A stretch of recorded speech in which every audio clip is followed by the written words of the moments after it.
गइले तू। ए मार एकरा, एत्ते मार कि फिर से हमरा दिसन देखे की हिम्मत न होई। एकरा एत्ते औकात हमरा बेटी पर हाथ उठाए, सबक सिखा एकरा।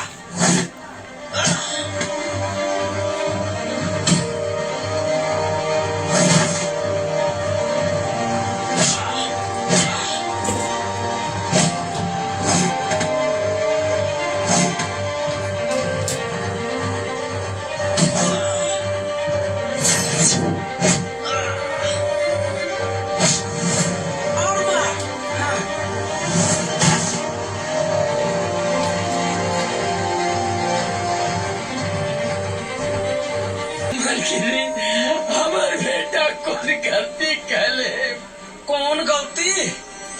तोरा बेटा के एते हिम्मत जे कलकतिया वाली बेटी पर हाथ उठेल गए।